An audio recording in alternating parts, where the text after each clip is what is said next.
a lot of the alumni were coming back to teach in Lawrence. We were coming back to our community to give back. And that hadn't really happened before. So we said, okay, let's reach out to all the young teachers, alumni that graduated Lawrence High School. Let's get them together, almost like the Bread Loaf Teacher Network, and start reflecting on what is going on and see how our teaching practices are changing or becoming better. It all came out of the Bread Loaf Teacher Network philosophies. Democratic, how are we giving back to the community, how is the student's voice the center. Once we got the group together, we said, okay, what are we doing in our classroom? Let's think about it critically. Let's research ourselves. How are we being effective? How are we not? And then what we realized through our own sharing and our own experiences is that we were being very effective. And a lot of it had to do with the fact that the Bread Loaf Teacher Networks take something that should be obvious, taking the voice of the community and making sure that voice is in context of the literature of the curriculum. And we were doing that because we had lived that experience. So when Lorena and I introduced everybody else to the Bread Loaf Teacher Network, what ended up happening is a lot of them started trying different things that we were trying.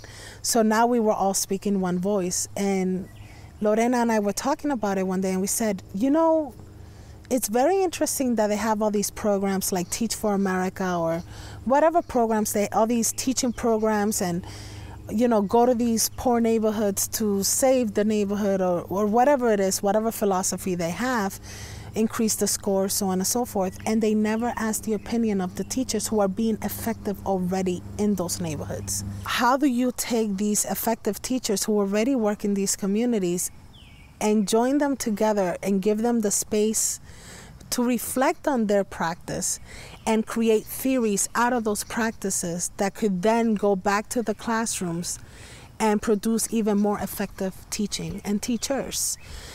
And we came to Lou Bernieri, who is the mastermind behind Andover Bread Loaf, and it's one of the leading forces in the Bread Loaf Teacher Network. And we said, Lou, we have this idea.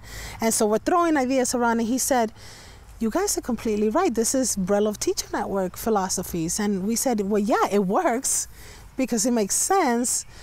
How can we package it?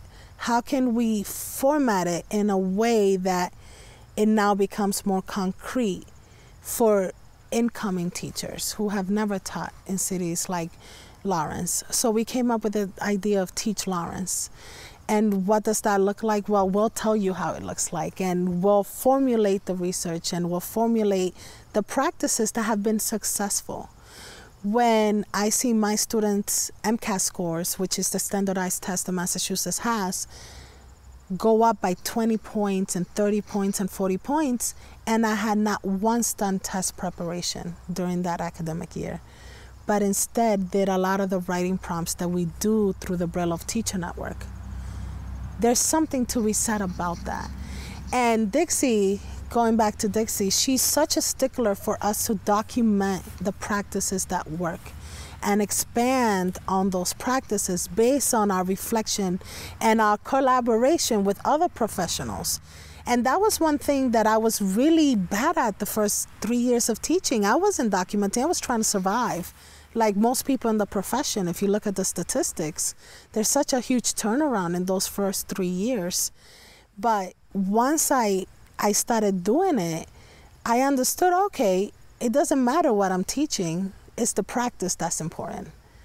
It's the combination of their voices and also my voice, but also their parents' voices. I had a really neat experience because Teach Lawrence, we also take into consideration that education goes beyond our classroom into the parents, into the home. And after doing this project with Bless Me Ultima, I used, first of all, I gave them the choice to pick a book. And I had 3 books because I don't have that extensive library. But I told my students you could pick one of these 3 novels. And all of them picked Bless Me Ultima. And I realized, oh, it's because it's in Spanglish. There's some Spanish scattered around there. And okay, I get it. That's why they picked it.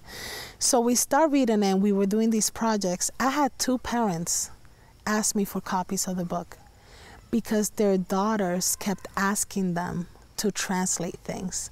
And the parents were so involved in it that they were flabbergasted that the kids were actually learning something that was cultural and that the parent can, for once, help the student out.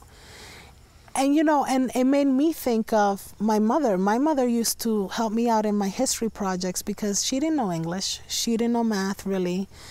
I mean, not the equations I was doing, right? But she could draw. And I remember taking geography, and my mom used to say, I will draw for you.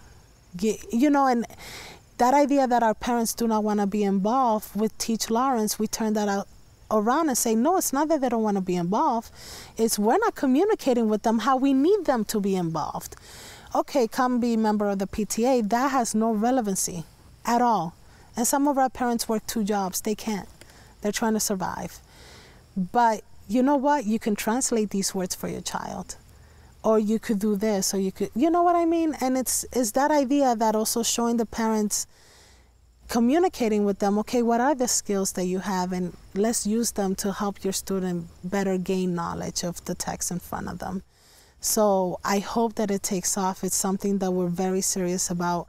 And we're thinking of recruiting kids. We're talking like middle school, like 6th graders, and, helping them become young professionals, and with the hope that they come back and give years back of service, of teaching service back to the community. Because when you speak to our writing leaders that are involved right now, all of them want to come back and be teachers because they love it so much, because it empowers them.